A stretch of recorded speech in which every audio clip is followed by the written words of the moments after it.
good afternoon from Oslo to all of you. It gives me immense pleasure to welcome our keynote speaker, Mr. Johnny Walsh. Very good morning to you, Johnny. Thank you for joining us here. Johnny Walsh is the Deputy Assistant Administrator at USAID. At USAID, Walsh oversees the Bureau for Development, Democracy and Innovations, the Center for Democracy and Human Rights and Governance.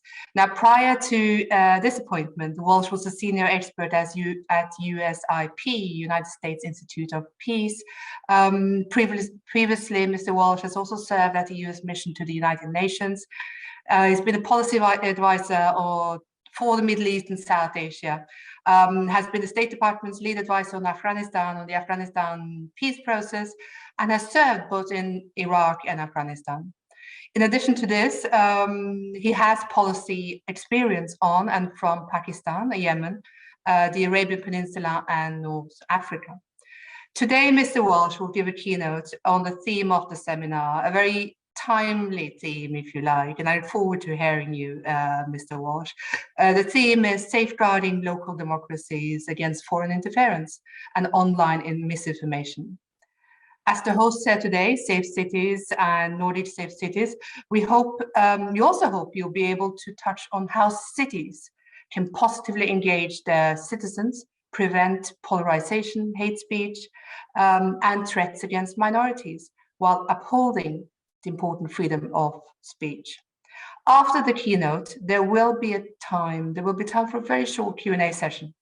So please prepare your questions, those of you in the audience, and please jot down your questions in the Q&A function in the key bar. Mr. Walsh, we look forward to your keynote. It's all yours. Great, thank you so much. It's so good to be here. Thank you to the Strong Cities Network, to everyone who took the time to listen. Thank you to Eric, an old friend from service in the US government. So I feel it's such a momentous time for those of us engaged in supporting democracy, attempting to support democracy around the world. I think we're all aware that there's a crisis of democracy. There's backsliding towards authoritarianism occurring in various forms in every part of the world. Never has the conflict between democracy and authoritarianism been more evident than over the last few weeks. I think this is also a case where a crisis is a classic opportunity as well, because I think you see more actors around the world uniting to defend this institution and push back against the threats that jeopardize it than might have seemed possible 1 year or 3 years or 5 years ago.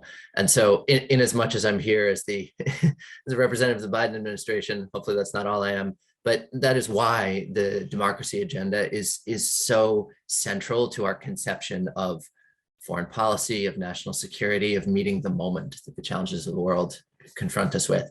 And misinformation and disinformation are among the handful of most dangerous threats, and in some ways newest threats that democracies face. And I would apply that equally to the local, national, and international levels. In some ways, disinformation is the oldest art form in time. I mean, there have always been lies and propaganda. I don't have to tell this crowd that what's different is that a million different tools that the internet age, that social media have brought, have like just exponentially increased the potency of disinformation as a tool. And I'm not going to spend a lot of time describing the problem beyond that.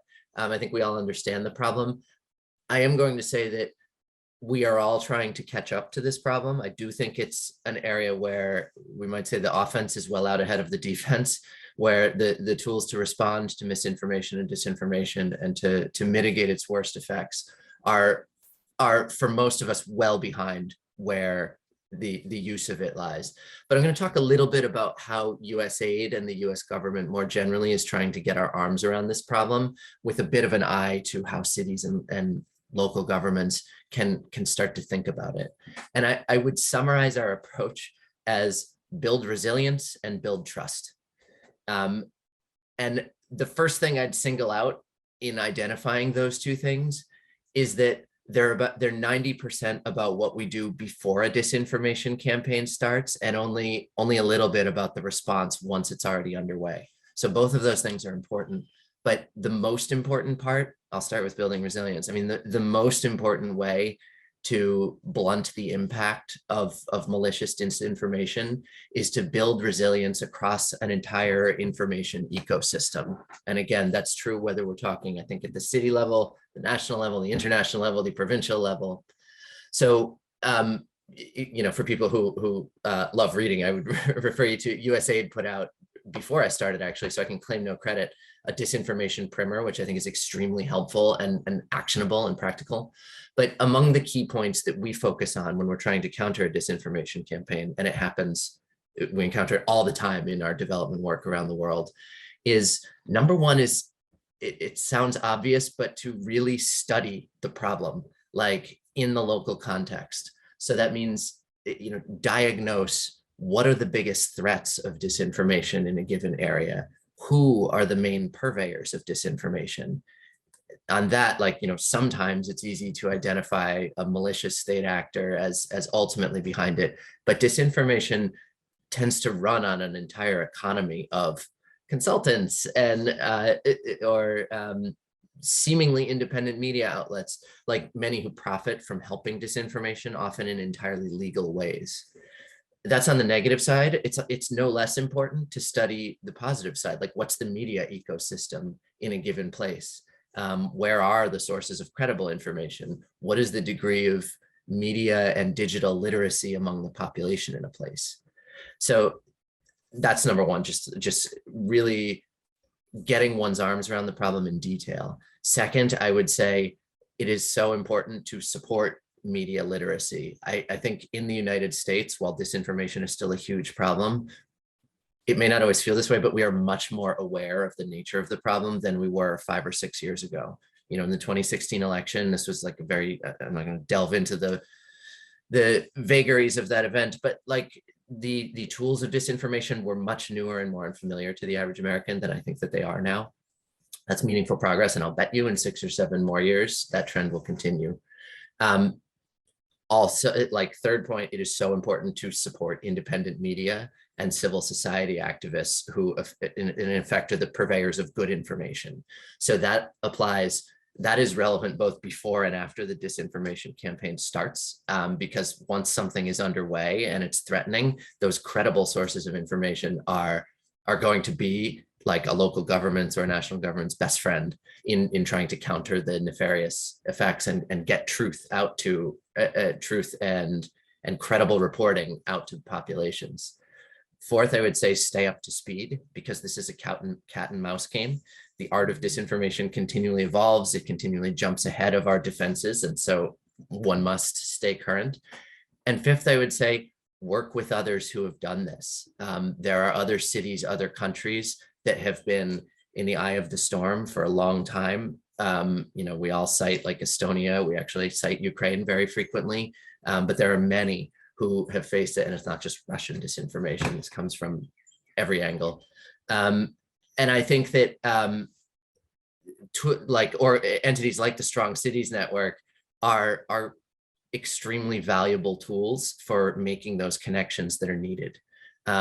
I think we are trying to do our part in that through the Summit for Democracy process, which it meant many things, and we can talk about it in questions if people are interested, but among them is that we had a mayor's event to sort of launch a subnational governance, call it work stream, between the first summit and the second summit that'll happen either late this year or early next year. And that it is drafting a city's democracy declaration. I think it's a good way to build networks and sort of tap into the reality that cities are laboratories of democracy across trying innovative things across a wide range of fronts, very much to include how to counter this new problem. And then I want to cut myself short and show rare self-restraint. So I'm not going to tell this group how a local government should build trust, but it makes all the difference when a pernicious campaign of lies, half-truths comes out and tries to discredit a local entity. So it's not just building trust in the local government and its ability to prevent corruption, to deliver services, to be accountable to people. It's also trying to build trust in those other institutions that purvey good information and that disinformation so often targets, like often by sowing doubt in the benign actors, so that there's no trust in the first place. So I suspect this crowd well understands that and they won't bog down. But that is why we say build trust and build resilience. Those are the best things we can do to kind of inoculate against this growing threat. Great, thank you, John, and thank you so much for that. And there's so much to pick up on. We have a few minutes, and I will encourage the audience to, or anyone here in the room, to jot down their questions in the Q&A. I'll kick off, if I may, and I'm sure there'll be more others as we go along. You speak about examples that the Biden administration or that you have been involved in, such as the mayor's event, etc. And you also speak about the ecosystem of different actors, the CSOs, civil society actors, the media, etc. Now we all know, following this field, that the space is shrinking. The space is shrinking for media, independent media. The space is also shrinking for civil society actors around the world. What are some practical ideas that you might have for working on strengthening the space or securing the space that we're talking about? From you have experience from a number of different countries. So any examples from where you're now or from previous experience of what has worked in order to sort of start that sharing of experiences, which I think is extremely valuable. I think that tackling the problem of shrinking civic spaces, that's an enormous effort that means a lot of things in a lot of different places. So I think it defies any like one intervention that like kind of reverses the tide. I would say that to start with media, one thing that we have really learned is that while there is a role for the USAIDs of the world to come in and give grants to independent media outlets to try and prop them up, a lot of the problem that is jeopardizing media is actually just the changing economy, like piled on top of like authoritarian encroachment. And that is to say that independent media outlets are going out of business at like an extinction level rate all around the world. So something that's been very successful for us in several Eastern European countries is to kind of pivot the way we do media support to assisting the media viability. The business viability of media outlets. So putting them in touch with like business consulting services, helping them understand their own audience and how to work with, how to make the transition to digital, how to do advertising, how to understand what their audience is looking for. And we are trying to scale that to far more places right now. That was a key takeaway of the Democracy Summit itself for us, or a key contribution we made. But I think it's important to continue to look at these problems in new ways. Because we still have to continue doing grants to media outlets. And there are some places where there's a very tight authoritarian environment. And like the main issue is not whether a newspaper can pay the bills, but in many places it is. And so I think a local government, it's not like it can always funnel huge amounts of resources into the local paper, the local TV station, local online platforms, but sometimes it can help them get the best business advice so that like they are viable.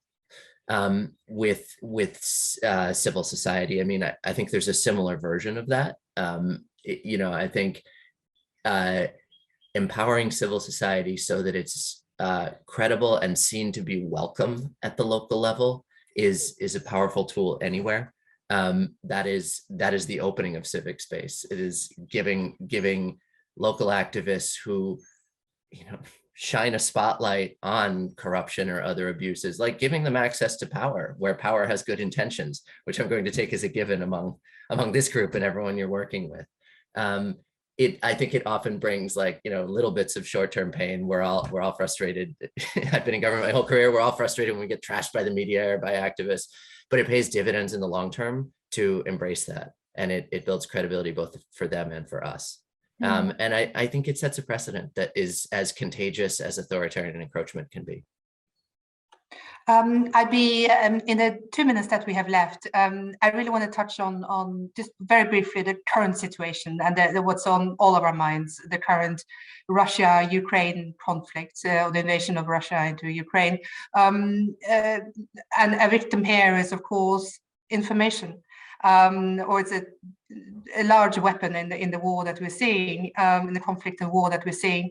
Any advice on the current situation, and what is the Biden administration doing in terms of the current disinformation, misinformation? Now we're in the midst of a current conflict. Well, I think that, first of all, I think that the disinformation campaign, it is hard to deny that it has been effective inside of Russia, in that, we see the unsettling numbers about 60 and 70% of Russians supporting the invasion and thinking these really are neo-Nazis that have hijacked the government in Ukraine, like insane things. But I would qualify that with the fact that we also have seen protests in dozens and dozens of cities. So there is a more inbuilt skepticism, even in the most closed media environments, than might meet the eye. And it comes out when when a campaign of lies is so egregious that it just beggars belief. Second, I would say that disinformation campaign has been extremely ineffective outside the borders of Russia. There are exceptions to that, but by and large, I mean, that is why the world has rallied so profoundly against Russia in the vast majority of cases. In terms of the Biden administration, to pat ourselves on the back a little bit, I think that especially in the run-up to the war, there was a very innovative strategy to rampantly leak the things that Russia was planning, including things that fell squarely in the disinformation space. Not leak, but like make public, air the false flag operation that we were confident was coming, or the kinds of narratives that were going to be seeded about what Zelensky was or wasn't, what was really happening in the Donbass region. And that campaign of transparency, number one, I think shone a positive light on what our intelligence community was picking up, but also was just very effective in preparing the world for much of the Russian strategy to achieve what they thought would be a quick victory. And so by the time the invasion came, everyone was expecting it. The vast majority of the world was against it. And it kind of reinforced the idea that transparency is a powerful counter to especially the most outlandish forms of disinformation. Thank you, Johnny Walsh. That was a quick 15 minutes. Thank you so much for joining us this morning for you and afternoon for me here in Oslo. Very insightful and extremely inspirational. Thank you so much. No, thank and you. with that, I pass on the word to Lotte Carlsen, Deputy Director of the Nordic Safe Cities Network, who will lead the next session. Thank you. Thank you so much, both to you, Laila and Johnny, for this interesting conversation. I could have stayed listening to you for a long time, but thank you so much for kickstarting the session here and for pulling us into this very interesting and relevant theme that we have going on for this session today. My name is Lotte Carlsen. I'm the Deputy Director of Nordic Safe Cities, and I will be chairing this next session, where we will dive into how cities can work to safeguard every citizen's right to speak and the democratic engagement. For those of you who do not know Nordic Safe Cities, we are a regional alliance of 19 cities working to ensure safety and prevent extremism, polarization, and hate in the Nordic region in Europe. And we are very happy to be here today and co-host this event together with the Strong Cities Network. Turning now our focus to this session, we will dive into what cities can do to prevent the rising polarization, hate speech, and threats towards minorities and officials, while still upholding every citizen's right to freedom of expression. The strength of our democracy as we see it today depends highly on our ability to engage freely in political speeches and conversations, to hold debates free from manipulation, and to obtain reliable information about the issues that we wish to engage in. And with the rising spreading of conspiracy theories, fake news, and misinformation, amplified by the algorithms on social media, that plays a quite huge role in the organization of extremist groups, and therefore it has become even more important to stand up against these anti-democratic movements threatening the basic democratic and human rights, as well as what was also explained very well by Johnny Walsh just earlier. This is something we have to act upon today. Today, we will dive into how cities and authorities can encourage and motivate for more inclusive democratic involvement by all citizens, and how we can create cities free with opportunities for all to express their opinions, whether we are as we are today online here, or we are at our streets or using our institutions. So for that, we have invited in 3 speakers for this sessions who will give their perspective from a political level to a practical level, and hopefully be able to give you some inputs to the work that you do in your cities and organizations. It is now my great pleasure to introduce you to our first speaker, who is Mayor Ritva Viljanen. Ritva Viljanen is the mayor of Vanta in Finland, and today she will provide us with some insights into how you have worked very closely in the city of Vanta to overcome some of these rising threats and harassments that you've seen threatening in particular women and minorities from speaking up. As Mayor Viljanen will have to leave us slightly before this session is over, we will take a short Q&A before we move on to our next 2 speakers. So please do use the chat or Q&A function if you have any comments or questions to our speaker now.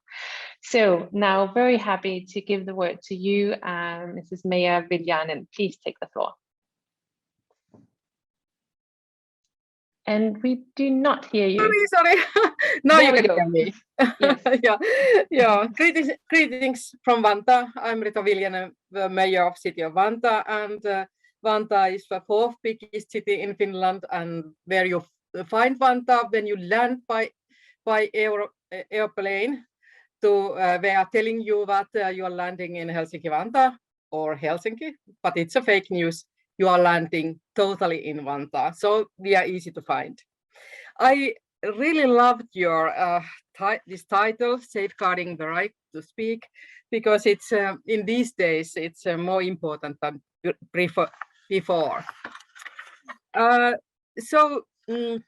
I have a PowerPoint presentation. Is it so that you are going to show it? So it's not actually that one.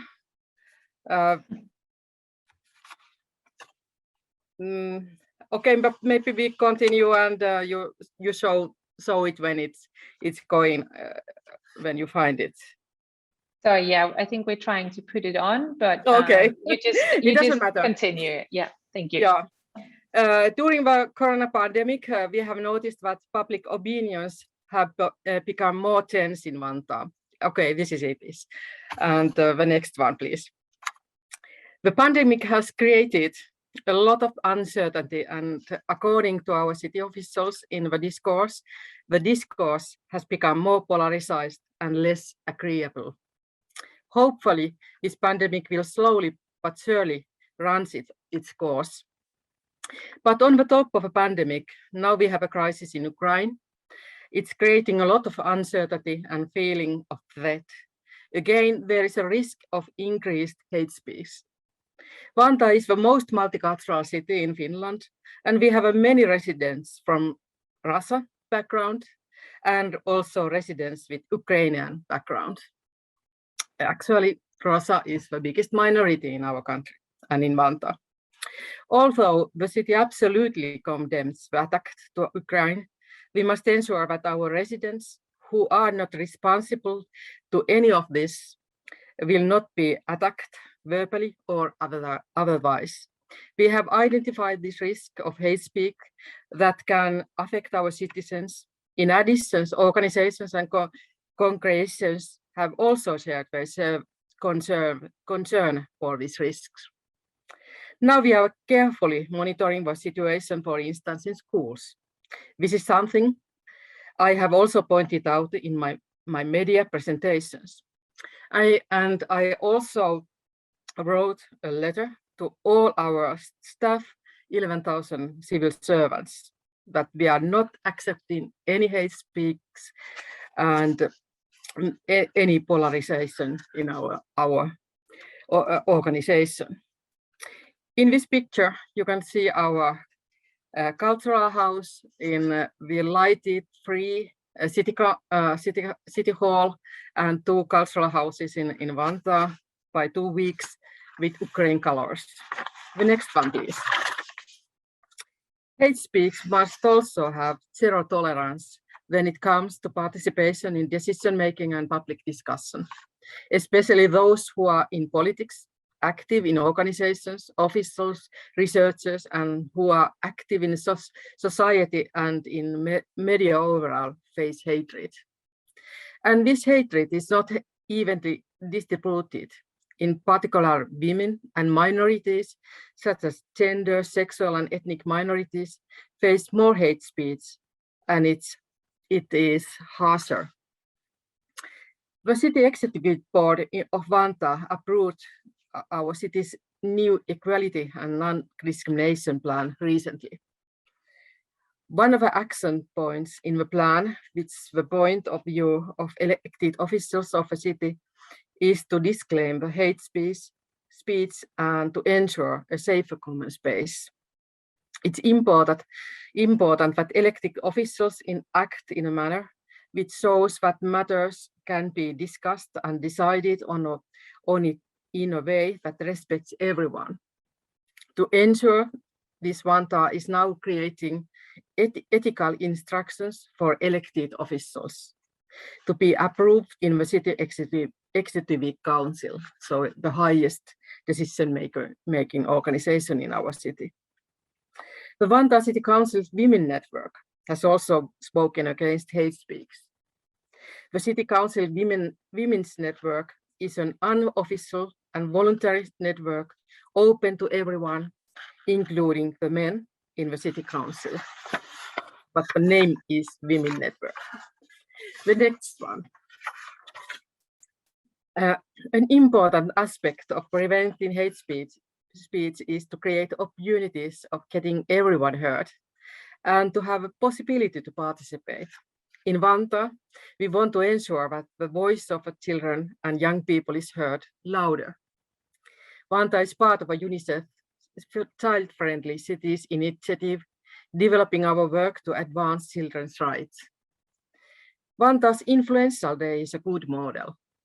In this event, children and young students from all the schools bring up important topics for decision makers of Vanta. The Influential Day has an important role when it comes to shaping and developing participation of children and young people in Vanta. The Influential Day promotes dialogue between children and decision makers, and it supports positive experiences of participation, influence, and decision making for children and young people. This year, the Influential Day is organized for a 14th time with the Safer Space. Safer Space is also a wider action now in Vanta to ensure that all city buildings and spaces have a safer space model that create a feeling of secure physical and mental space. Our children and young people, they can be heard also very, very important roles. Members of our youth council can participate to our city councils and city executive boards meetings. They have right to speak and speak and be present. They are very active, and this right is quite rare. Next one, please. Dialogue is really key. This is why during the corona pandemic, I have also arranged meetings with representatives of Vanta's various religious communities and migrant associations. So I meet them regularly, and they have been very lovely, nice meetings. And the last one, please. Thank you so much for this opportunity to speak, and let's all continue to our work, provide opportunities for all participate and to be heard. And thank you to the Nordic Safe Cities. Thank you very much.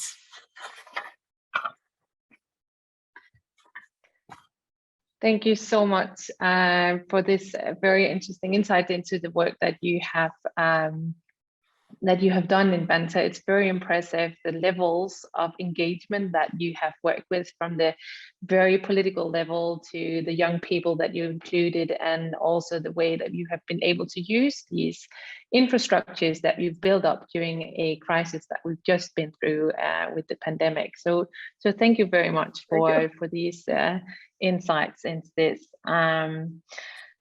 Let me just see if there might have been there seems to be people agreeing here in the chat function, so thank you for that. Let me see. I was actually considering to ask you, this is also a question that we were touching upon with the last speaker that we had, with these the campaigns that we've seen during and after and following the Ukraine war, that we've seen from the Russian parliaments, and this disinformation campaign that is also, of course, influencing the way that we speak to each other and the way that our democracy is influenced. And I was wondering, since you, as being a mayor in a Finnish city relatively close to the Russian border, what do you see as a role of cities and as well as decision makers in preventing these kind of disinformation campaigns from spreading into the societies of a city like Vanta? Yeah, I think yes, I think as the same as Tony Walsh said, that this information don't affect us, but they believe it. But of course, I see that people are worried. They are very about the situation, and it has become greater. And which I can see that there is an increased number of contacts and questions sent by the city, and they are also asking where are the safety places if a war is coming, and what Russia does do. Where can I go? Where are the safety places? What you do? So.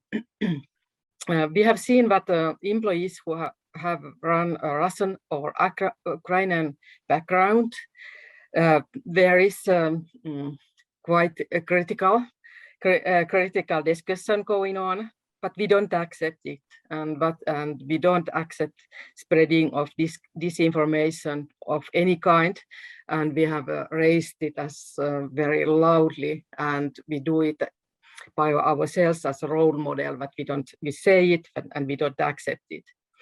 And city as a local administration that is close to citizens, of course, we have a significant role of preventing disinformation and calming down and saying to our people that you are secure. There is nothing harm is happening in Finland. This is a safe and secure place to live. So we give a lot of correct information. I keep open media, press, and citizens occasions every week. I tell what we do, what are our notices, and the greatest message is always: there's nothing to afraid in Finland. Very interesting, and it's, I think you're really touching upon how important it is now in these times as cities as well, and as actors as yourself, to really increase the feeling of safety for the people who live in the cities. It's so important, and also this trust building is so important. So very impressive to hear the work that you are doing. Unfortunately, we don't have much time for this speech today. I think we could have continued for a long time, but there is one comment to whether you can share these ethical guidelines that you have. There seems to be an interest from some of the other cities. If that's possible, we can just talk afterwards, and then we can share it around. I think there seems to be quite a high interest in the work that you've done. Oh, thank you very much. We do it with great pleasure. Thank you. Thank you so much for your presentation. Have a very good day. Thank you for participating here. And now we will turn to our next speaker. Lesita is the head of Center and Research at the Institute for Democracy in North Macedonia, and she will give us some insights into her extensive research on democracy and democratization. So I look very much forward to hear your presentation. Laura, please take the floor. Good afternoon, everyone. It is a pleasure to be here. It is always a challenge to kind of share perspectives from a country still going through its democratization processes. And it's always a pleasure to listen to experiences from Western democracies and see what of that we can apply here and focus on our efforts to, well, of course, develop our democracy to a satisfactory level for our citizens. When we talk about disinformation and North Macedonia, I think that a lot of you have heard about North Macedonia. In 2016, we kind of became famous. Actually, one city in North Macedonia became famous in being the hub for sharing disinformation and about the US presidential elections. And its effect it had on those elections. This is the city of Veles. It's a very small city, very close by to the capital of the country. However, a lot of these people in the city, a lot of young people in this city are deprived, and a lot of people are struggling financially. So they found ways to make money online, and of course, that way was sharing disinformation worldwide and affecting Western democracies, but also affecting democracy in our country as well. The effect of disinformation in the country is also very bad, because last year we did the survey here at the Institute for Democracy and how much people believe in conspiracy theories. Unfortunately, we tested around 11 conspiracy theories, and more than 50% of the people almost believed in almost all of these conspiracy theory statements. They also believed in conspiracy statement around the COVID-19 pandemic, which has made the vaccination process really hard in the country and very challenging for the health sector. So the effect of disinformation has outside of the country and inside of the country has been devastating in the past few years. However, we have a government that is very committed to fighting disinformation. We have had a new strategy in fighting the disinformation that is mainly focused on openness and transparency of government institutions, and in a way cutting off the disinformation up front. So the government is trying through transparency and openness to stifle down disinformation. Unfortunately, the government and media are the only actors working actively on disinformation, while other institutions, including local governments and cities, are not that much involved in this process. For example, our parliament has had no sessions on disinformation and has passed no legislations regarding disinformation. So everything has remained in the hands of the government, leaving the government as the only actor at the national level. On the other hand, we have around 80 municipalities in the country. So we have around 80 cities in the country. And there is no local mechanisms to fight disinformation. However, having in mind that almost all of the cities in North Macedonia are multicultural and multi-ethnic, and division, hate speech, and polarization is always a threat in the cities, there have been activities to try and surpass the effect of disinformation locally. There are two mechanisms that I want to mention at the local level, and that is the Commission on Gender Equality and the Youth Councils.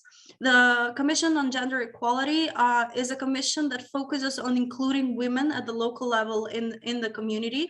That is including women from different backgrounds and different ethnic groups, with the sole purpose of creating a space of communication, of creating a space of dialogue. Just as the previous speaker said, dialogue is key. And this is what we are trying to do with the commissions on gender equality, create a space where women from different groups can talk and share their opinions and challenges. On the other hand, the youth councils are a very important place where youth can meet from different backgrounds, can meet and push for initiatives to better their life in their local communities.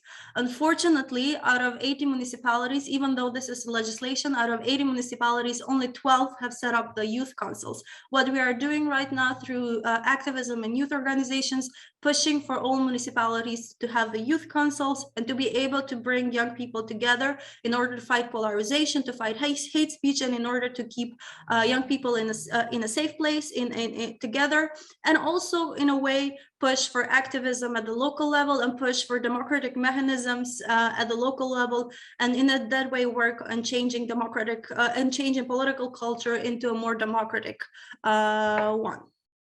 That is all I wanted to say on this. Hopefully I will have any questions and I will answer them with pleasure. Thank you so much, Laura, for this very unfortunate and disturbing insights into the situation in your country. But interesting to see some of the methods that you're now doing to involve citizens even more into the democratic conversation. So thank you so much for this. We will move on now to our next speaker, and then we will take a few questions for both of you following Richard's presentation now. So now turning to you, Richard, we're very delighted to have you joining us here today. Richard Jevis is the founder of Open Cities Lab, which is a nonprofit organization that advocates for active citizens, open data, open government, and civic technology. Richard will give us some insights into the use of data and technology to enhance inclusivity in cities. So thank you so much for being here, Richard. Please take the floor. Thank you so much. Very good to be here. Thank you to Nordic Safe Cities and the Strong Cities Network for having me.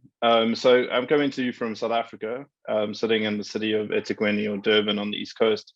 And I think, you know, what is very pertinent about this conversation right now is that I'm sitting in probably the most unequal society in the world. And South Africa post-apartheid has really struggled with battling with inequality and with inclusion. And we're sitting in a context where the COVID-19 pandemic has done incredibly damaging work to our economy and economic activity, obviously affecting those that are most vulnerable the most. And then recently coming out of national unrest that spread from in July and August in 2021, that spread from misinformation and disinformation around the jailing of our former president. And so I think like this conversation is coming at a very good time. And I really wanted to, I think there's been some excellent discussion before this.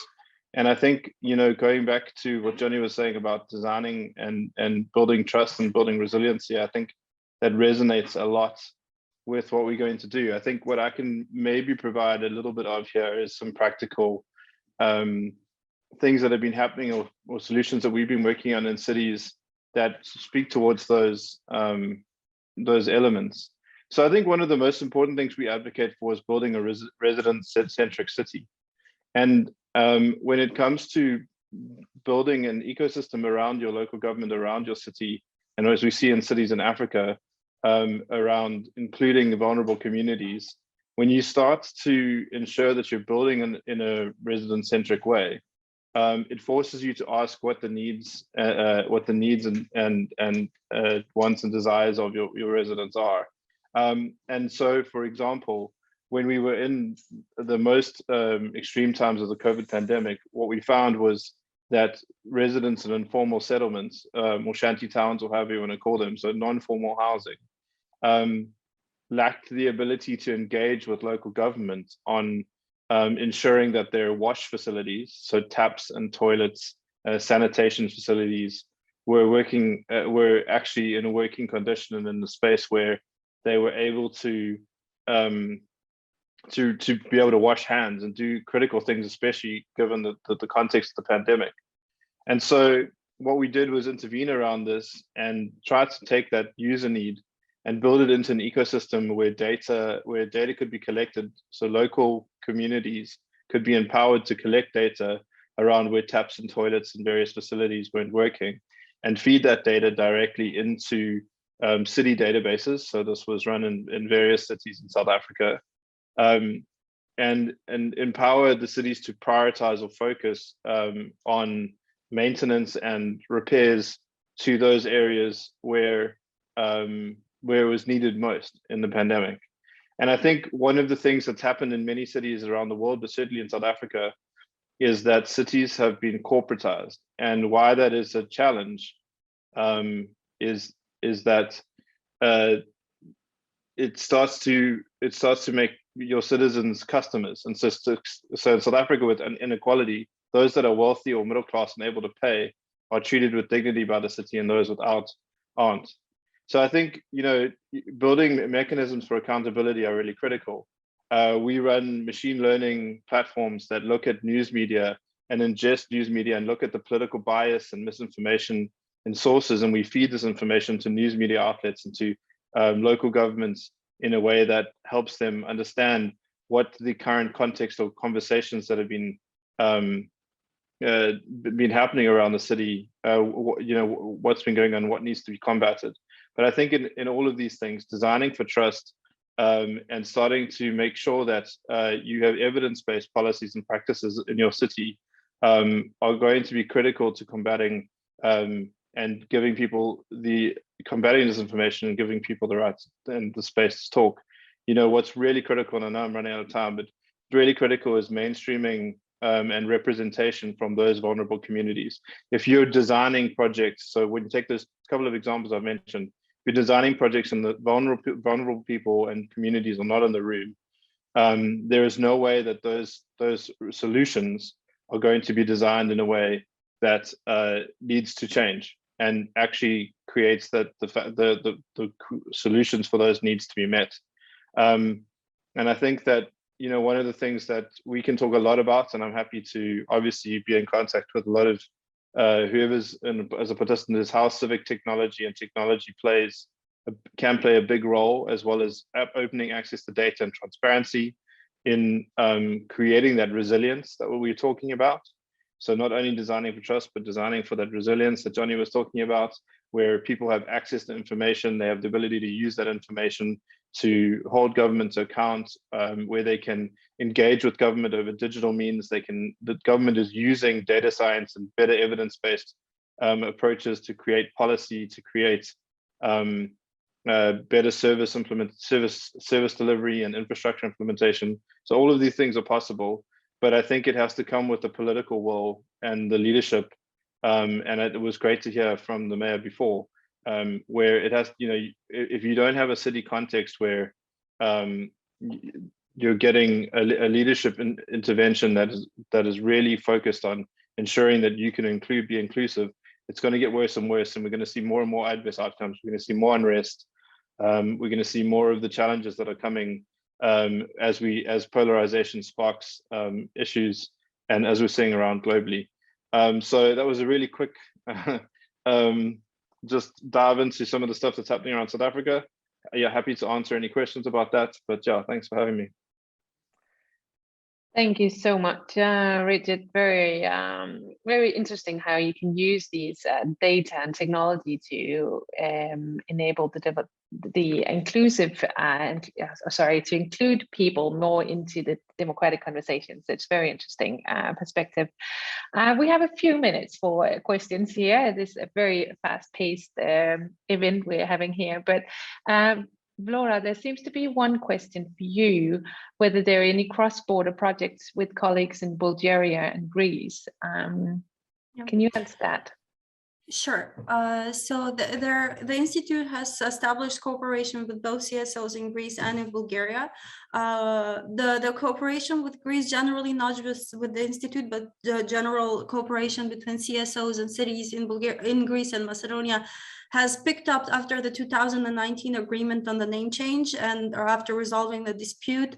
The atmosphere is much more relaxed and people are cooperating much more now than before 2019, which is a great step towards building stronger communities and building better cooperation in the future. On the other hand, as some of you might be aware, Bulgaria is now vetoing the negotiation process of North Macedonia in the EU, and relations have been been severed a bit in the last year, unfortunately, and there has been a lot of more polarization and hate speech towards Bulgarian, and on the other side, and from Bulgarians towards people towards Macedonia, North Macedonia.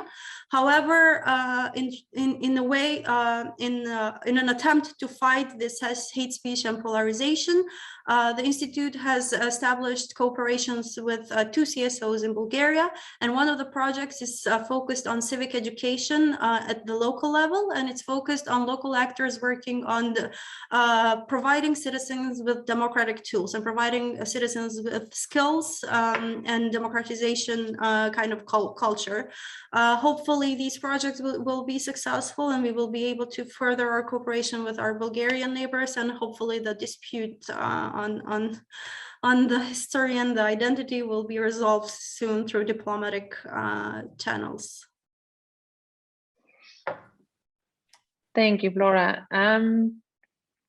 I have one question for both of you. Maybe it goes most to you, Richard, but I think what's interesting perhaps is to also look to our online sphere. I mean, you both touched slightly on it, but we see how our democratic conversations has in many cases moved to our online sphere. And here we met with this misinformation, hate, fake news, and in many ways a very high level of influence that makes it hard for us to ensure open democratic conversation and well-informed conversations for all when we are acting on these online sphere, whether we are in South Africa or Macedonia. But can you perhaps elaborate on how you think cities can work to respond to these challenges and enhance this freedom of speech on our online spheres as well? Maybe it goes to you, Richard, first. Sure. Yeah, I think that's a great question. And I think that one of the critical things that we have to look to is something that Flora just mentioned, actually, literacy and capacity development within the whole ecosystem. So something that, you know, there are a lot of good technologies out there that are possible to be used for many different like applications of democracy. But at the ultimate, you know, we're trying to solve problems. We're trying to say, how do citizens get involved in participation in public decision making? How do we build accountability or transparency into democratic process or government process? And one of the bigger failings there, I think, and this probably I've noticed this be true more generally, but certainly in Africa and South Africa, is challenges with governance and challenges with capacity and literacy. So if you can create more interventions that speak to educating residents, citizens, government itself on how to engage within the online space, how to, you know, design interventions that help, what to trust, you know, what not to trust, what to look out for, where to get accurate information. You know, this is why open information, open transparency, open data is so important, because if people know that there's one source it's trusted, then when misinformation and disinformation come about, that's harder. And then I think governance as well. So just to, you know, I'll end on this, but I think, you know, we have immature governance, and so what happens is that there isn't the proper management of information and understanding how and where to use it across a city ecosystem, and you know, you don't have proper strategy and policy in place for what we need now. And you know, so you have this governance lag that is meaning that you know, cities are a little, especially city governments, don't know what to do when these sorts of kind of adverse effects come out. And I think that those are two key interventions that will support the existing and future tech and data interventions that can help with inclusion, participation, and especially combating misinformation, disinformation. Laura, would you like to just a brief input from you as well? Just briefly add that I completely agree with Richard that there is openness and transparency are two main ways that the government and local communities, local self-government units can fight disinformation. If local self-government units, municipalities give information beforehand, and that's a way that you can keep the citizens informed, and that's a way that through transparency you can fight disinformation and will not leave space for disinformation and misinformation. But I also think that in inclusion is a really important factor. And Richard also mentioned that we need to include local communities within our cities, and we need to include local communities within our city councils in a way to discuss issues that they are facing, and to resolve issues together in a collaborative and a cooperative way, rather than leave, especially in a country as North Macedonia, multicultural, multi-ethnic country. You need these forums for people to meet and people to exchange opinions, people to talk, and to become in a way closer and enhance integration of minorities in the local communities. Thank you, both of you, for these very important inputs to the work that you do, and to hopefully also been able to give some practical tools to the people who listen in today to how we can enhance our democracy as well as our democratic engagement. So thank you very much, both of you, for contributing to this session. I will now hand over the torch to my colleague, Jeppe Albers, who is the Executive Director in Nordic Safe Cities. So Jeppe, please take the floor. Thank you very much, Lotte. We will now continue the conversation onto our second and final panel on safeguarding democratic principles, with 3 presentations on the battle to safeguard democratic elections against harmful influences and interferences. Just like the previous session here, we will engage with this time 3 speakers, and after the presentation, we'll have a chat around the questions you may have. So please feel free to pose any question in the Q&A or chat function. We'll pick up the conversation after the 3 speakers have spoken. In this session, we will dive into trends that we are seeing in election disinformation on and offline, and discuss how we can safeguard our open and democratic societies. This conversation has already begun here in the first part of the conversation. We will touch upon how we can strengthen citizens' ability to detect and resist malign influence campaigns and disinformation, and explore even further how political leaders can play a role in educating the broader public against these threats, as touched upon earlier here by some of the speakers, including Mayor Viljanen from Vanta in Finland. So joining us as our first speaker, I would like you to introduce you to Jory Craig, who is Head of Digital Integrity at the Institute for Strategic Dialogue. Jory has extensive experience researching the topic of electoral disinformation across Europe and the US, recently the 2020 US election and the 2019 European parliamentary elections, and also has done brilliant work on the COVID-19 related disinformation. She has spent a decade working, advising officials, political leaders, media organizations, academic institutions, and civil society on the topic, and also is very experienced in measuring the impact of digital communication and influence campaigns. Joining us today from Chicago, Jory, the word is yours.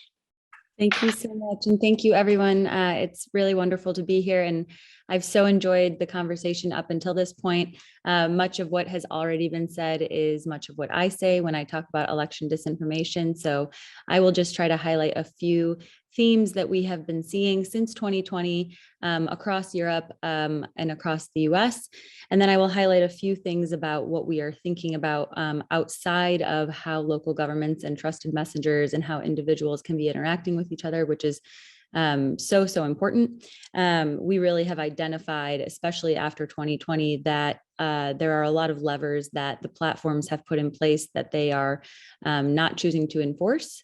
And so we have the ability to encourage them or demand that they enforce those levers, even if policy cannot catch up with the timeline that we need it to in order for our elections to be safeguarded. So as I mentioned, in 2020, we saw a real convergence of the superhighways on the internet that connect people through recommendation systems, through algorithmic recommendations, to harmful content, often content that is undermining an election or eroding trust in election processes or government institutions.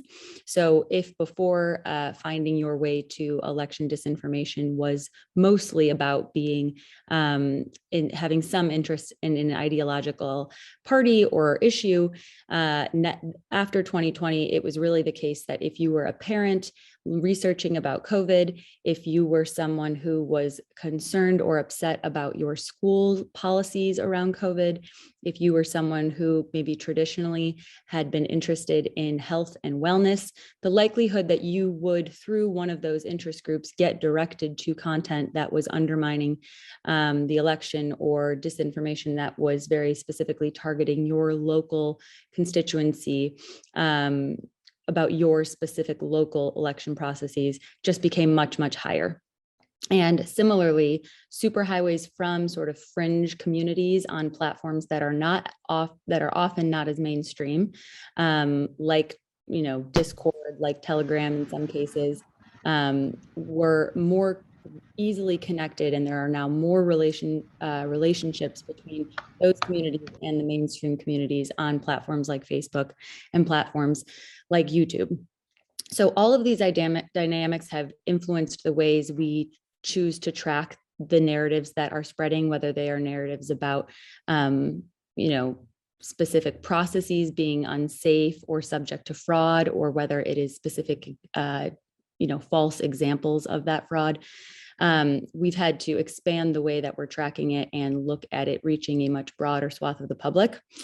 Of course, this has on and offline implications. In the US in particular, we are watching as certain political actors are using the political disinformation around elections and in lockstep speaking from their own platforms, whether it's on or offline, about that election disinformation, and really using that now to try to change the rules of certain elections. So there are a bunch of Secretary of State elections coming up this fall, and we are watching as certain candidates are challenging more traditional candidates and running on the basis of this election disinformation, which has been widely disproved and renounced over and over. And so when you have that offline dynamic feeding into the online dynamic, it does make it difficult to sort of cut off the loop. And I think the recommendations that have been made so far around having a strong information system in place, a resilient information system in place ahead of the flashpoint, whether the flashpoint is the election or the flashpoint is a specific piece of disinformation, is very, very important. We are seeing that a lot of the election fraud narratives that come from very well-funded, well-resourced, for-profit entities, often politically motivated or motivated by another sort of profit goal. We are seeing a lot of those movements now appear in Europe with varied success. So just because they exist does not necessarily mean that it's having an impact on public opinion in the same way. We saw very similar trends in Germany and in France, and it did not necessarily materialize as it did in the US. And then finally, and I'm happy to take more questions about this, we know that the social media platforms typically put quite a bit of policy in place around elections in the US, and it is disproportionately more so enforced in the US than other countries. So we are working with groups to ensure that they know all of the full list of what platforms can offer in an election period and what they should be demanding ahead of the election period to ensure the companies are responsibly putting those policies in place with enough time. So with that, I've got my warning that I need to stop, and I'm happy to take any questions. Thank you very much. You were on time, and I'm sure there's a lot to touch upon here, a lot of very insightful perspectives to continue the conversation. Before the questions are posed to you, we will move on to the next speaker. And our next speaker is Ayman Ayub, who is the Assistant Director and Head of the Middle East and North Africa Division at the Geneva Center for Security Sector Governance. Ayman has previously served as the Regional Director for West Africa, North Africa at the International Institute for Democracy and Electoral Assistance, and he has more than 26 years of experience in democracy building and the rule of law. Ayman, please take the floor.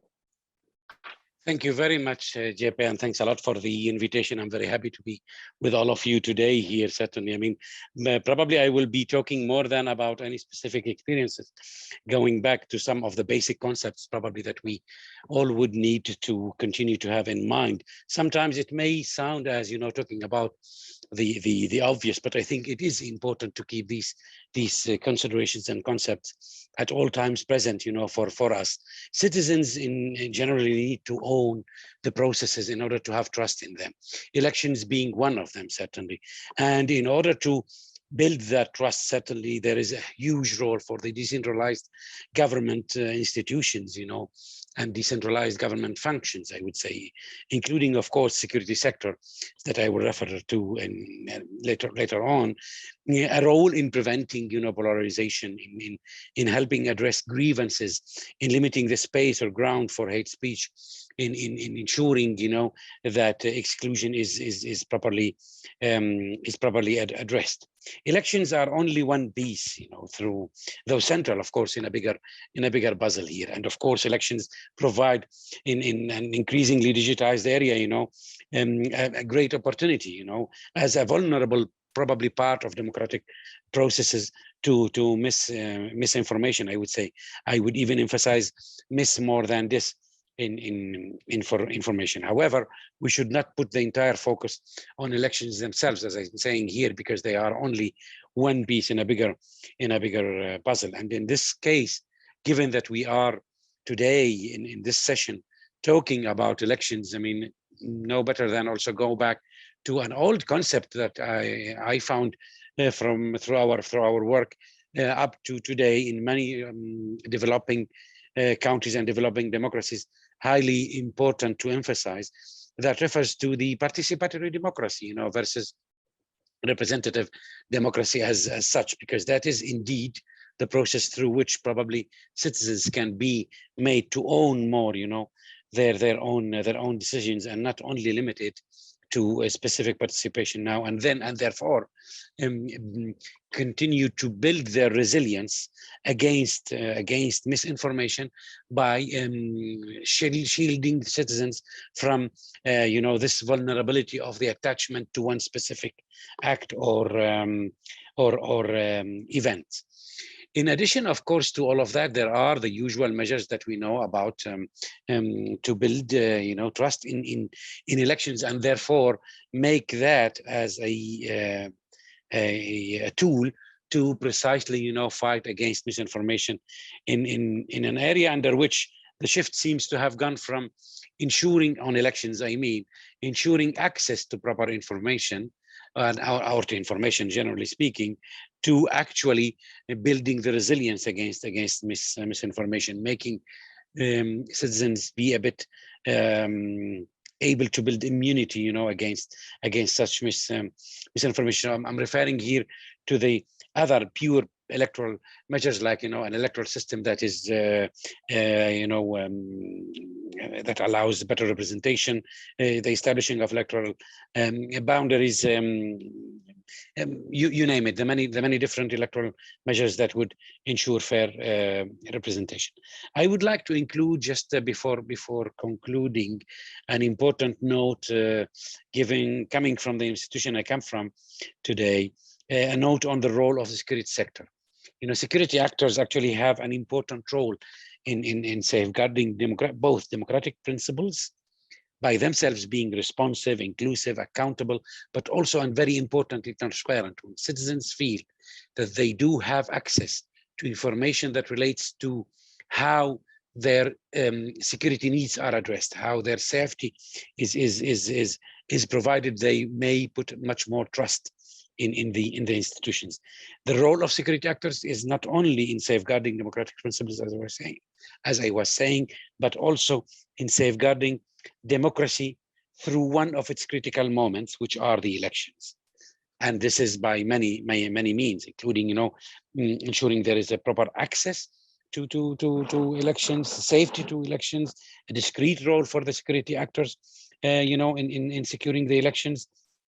Probably also contextualized measures that need to be put in place in certain places. Just think of the fact that in many places, the presence of security personnel may be intimidating for voters, and therefore you may need to have separate voting arrangements for security personnel, zero tolerance of political alignment of security actors, etc., etc.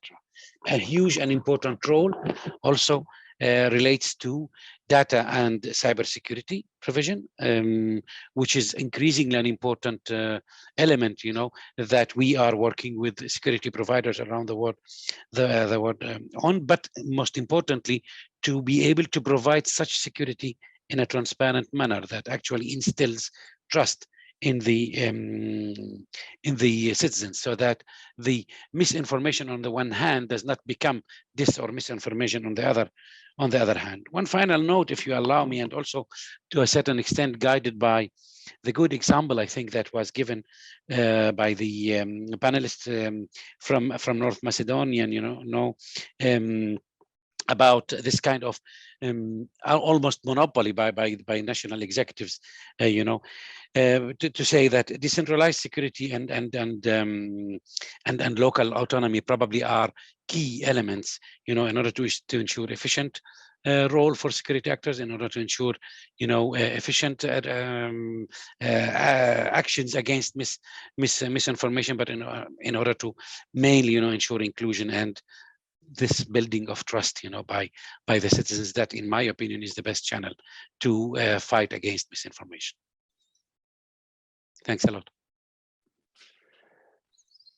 Thank you very much, Ayman. Many insightful points here, and thank you also for opening the conversation on the role of the security sector here in your 5 to 7 minutes. You could have a long conversation around that, but including them as a very important stakeholder here. Moving on to our final speaker before we have a few minutes left for questions, I would like to introduce you to Mr. Jussi Tolvanen, who is the Chief Communication Specialist at the Office of the Prime Minister of Finland, where among other things he is responsible for coordinating the government's approach to countering disinformation, and managing crisis communication for the state. Welcome to you, Jussi. The floor is yours. Okay, thank you. Hopefully you can hear me. Maybe I can proceed without any PowerPoint slides. As a typical Finnish civil servant, I had prepared a massive PowerPoint presentation, but I speak freely. As we are talking about countering malign information influence activities or misinformation, luckily disinformation, misinformation has never been really a problem for us Finns. For example, during the COVID-19 pandemic, there's been marginal groups and minor actors who have tried to spread lies about COVID vaccines and the virus itself, but it has remained very marginal phenomenon in itself. And when I think the previous speakers mentioned the question of trust, and I think when we are talking about how a society responds to disinformation or misinformation, the trust plays a very important role. And according to different rankings and different surveys, for example, you can say that the Finnish society is really based on trust. And for example, over 90% of Finns say that they trust, for example, the Finnish police. And according to Reuters Institute, when they have asked questions about how do people trust the traditional news media, so the Finland ranks globally #1. And also, according to United Nations, we are the happiest country in the world, 4th year in a row, even though that we don't believe it by ourselves. We think that that must be something that's not true. Am I only miserable one, etc.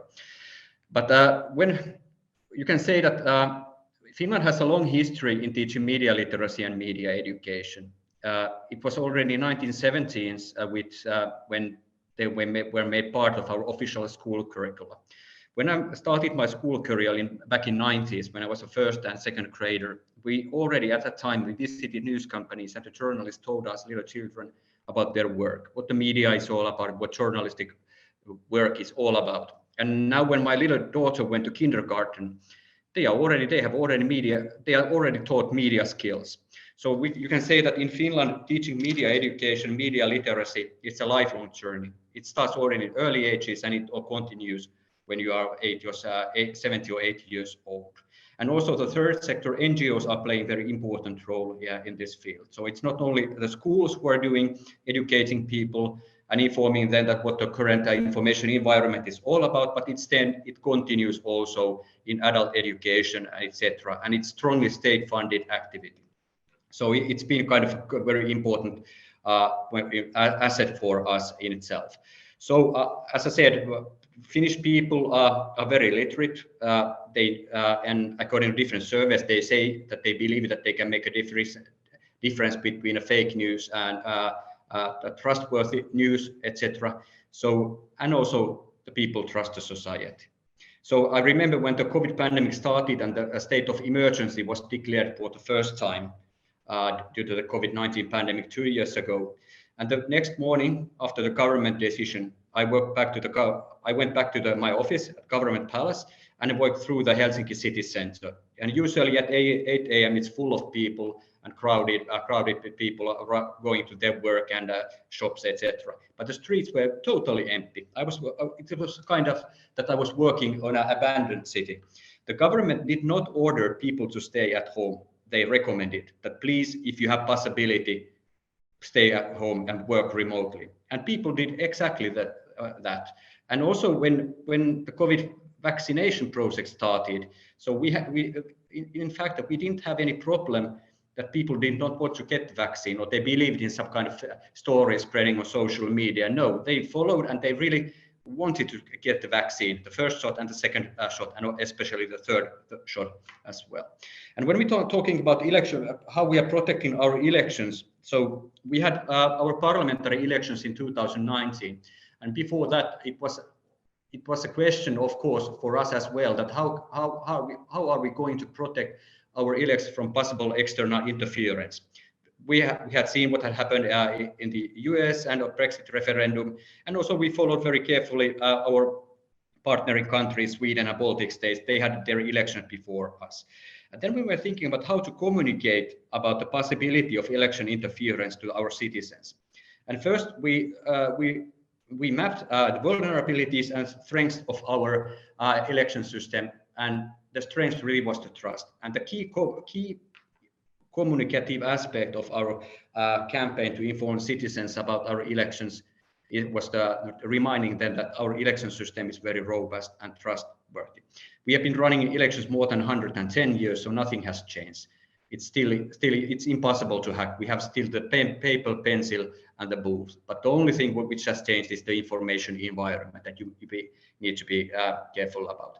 And I say that if I conclude my short intervention, so I think for us, our biggest asset has been the very basic nature of our society. People trust the news media, people trust authorities, people trust each other, and people trust the rule of law, etc. So for external actors, they have really hard questions when they are thinking about how to try to harm our society, because so far our society really seems to be and has been very resilient. But I will now stop my presentation, and if you have any questions, I will happy to answer you later. Thank you. Thank you very much, Jussi, for taking us through the history of media literacy from an early age in Finland, and highlighting the importance of trust, and how I think it's one of the countries globally who has the highest level of trust and also levels of media literacy in this amongst the population. I would like to invite Ayman and Jory to also put on your camera. Thank you very much. Moving on for the last 10 minutes for a few questions, and I'm looking if there are anyone who would like to pose questions, please feel free to do in the chat. I will start out with one question to all three of you. Which actors do you think are missing in this conversation at the moment? Now you can say your perspectives are from North Africa, Mina, from Finland, or from maybe the US or Europe. You can choose, Jory. Where's the untapped potential? What kind of actors should play a bigger role when it comes to safeguarding democratic principles in elections? Please feel free to if I may suggest a couple of them, if you allow me. Yes, Jeppe. please. Yeah, thanks a lot. It's always interesting to make sure that actually we are dealing with all possible actors, because all have a very important role. I would point to the media, and more specifically to the traditional media, because in many conversations that we have been having, the traditional media is aware of the fact that they may be lagging behind, with the spread of social media and the digitalized era right now. However, they are still struggling, on how can they indeed understand better and therefore more efficiently play the role they need to play in order to continue to be able to, be seen as a real independent, trustworthy media, that contributes to the processes rather than undermines them. Thank you. The mainstream media. Any of the other participants would like to chip in on the conversation? Sure, I really agree that the mainstream media has a role to play. I think that it is important that they also acknowledge ways in which they can improve, understanding that there is a constant disinformation or misinformation campaign targeting them to erode trust in them as an entity. And so that means that they need to be flexible and agile and change their approach in some cases when it is the case that they have lost huge swaths of trust in a location they may be used to easily handedly reaching. I'd also say there are a lot of colleagues around the world who have come up with innovative solutions for dealing with this. I'm thinking of my colleagues in the Philippines and elsewhere who have had hybrid situations where they have government acting with social media tools to undermine democratic process. And I'd say there are several folks have mentioned working with people in communities. I would say there can be more to bring people who maybe do not think of this as something that they have the ability or qualification to be involved in. So I'm thinking of coaches and faith leaders and folks who have trust with their audience and are in touch with people on a regular basis, bringing them into the conversation just so they are aware that they do have a lot of credentialing and ability to help bolster the resilience that we need to fight this. Thank you very much. And Jussi, do you have any reflections on the matter in Finland? I think also that traditional media plays an important role. And if I look back in Finland, the history, so the Finnish media outlets, they have been very active in informing people about different kind of malign activities in the information environment. So for us, and how I see the government's role or the authorities' role is that our role is, of course, we support different actors to develop their capabilities to detect and respond and analyze different kind of activities, but to raise the awareness of the ordinary citizens. And of course, in Finland, we have had collaboration between the media companies, but this is the government is government, and there is a thick firewall between journalistic work and the government. But I refer to the question of trust. So I remember that during the past year, so I think almost all the biggest news companies have visited me and my colleagues to visit their newsrooms and brief the journalists about disinformation and different kind of tactics different actors are using in order that when they are doing their journalistic job, so that they can use that kind of information in their work. So I think that's a very important role. And I would also refer that during the COVID pandemic, when our Statistics Finland, the Statistics Authority, conducted surveys and they asked citizens that where do you get your information regarding COVID-19 pandemic and where do you want to get your information? Even though that, I don't know how many years we have spoken that traditional news media is dying, the social media is going to win, etc., blah, blah, blah. But here in Finland, the situation is that the clear first, second, and third place where television, traditional news media, newspapers, of course the online versions, and radio and authorities' websites was the number 4. And social media influencers were bottom of the list. So still in crisis situations, the people, they they know where to find reliable information and where they find. So I think still the situation in Finland is that the traditional news media plays a very important role. And hopefully it stays also that in the future. And our role is to stay in the background and not to interfere their work, journalistic work, etc. But if there is something we can support and discuss, then absolutely we are ready to do it, but we respect fully their integrity. Thank you all. A final follow-up question here. If we were to meet in a year from now, having the same conversation, and we were talking about how we have diminished the threat from domestic or foreign interference in elections, strengthening democratic principles, what would you highlight as one key success to a new emerging challenge that you will find as a fantastic success from a Finnish, from a US perspective in the MENA region? Sometimes trust, resilience, digital literacy can be rather abstract concepts when you talk around them. So what could be one new level of success where we really would advance this conversation?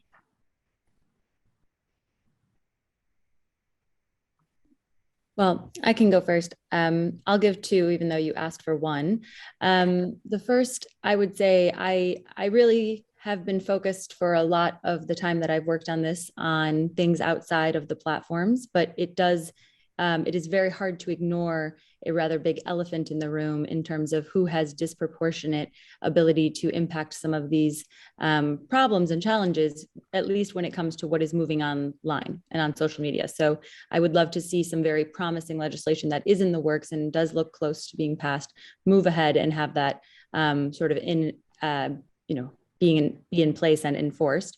The other thing I'll say is to my colleague who was speaking about happiness, and I am increasingly interested in metrics around improving things like loneliness and other well-being metrics. In the US, for example, we are in the middle of a loneliness crisis, and the Surgeon General has put out a warning, and I would suspect that if we saw improvement on those metrics, it would also go towards some of the resilience that we would have to some of these disinformation and misinformation attempts.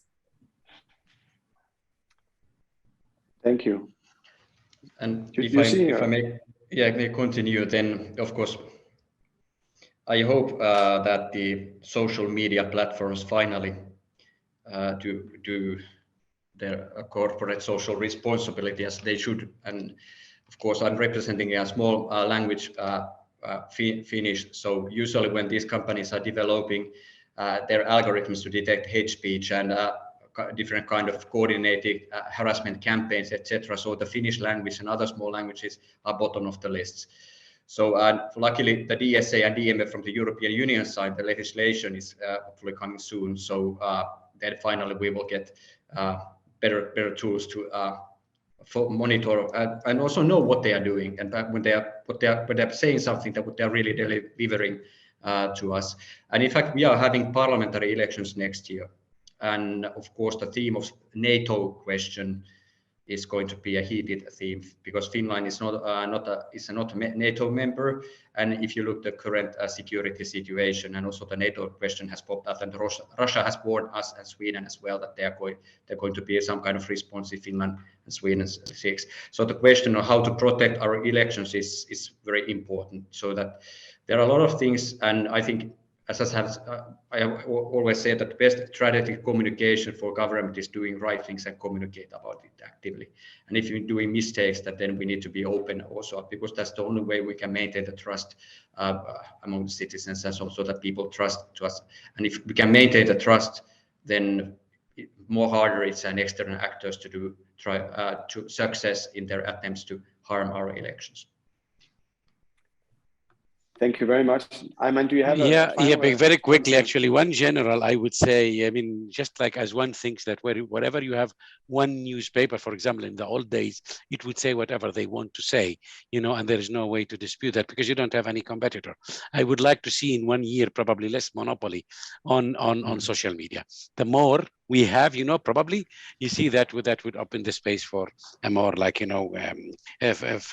less fake and more honest information. More specifically in the MENA region and working with the institutions there, I would like to see more, accountability mechanisms, be them laws, be them, institutions, be them practices, etc., habits and behaviors, etc., and in place, because one of the big problems there is about how to better make the control actually mechanisms that are being introduced by governments on social media and information be themselves more accountable, and therefore work towards the veracity of information rather than countering misinformation with yet worse misinformation as well. Thank you very much, and thank you very much to the three of you for joining the conversation today. Thank you also to all of you listening out there for the time you spent this afternoon. As Eric Rosens mentioned earlier on, the Together for Safety conversation today is a two-part series. This is the second of the webinars.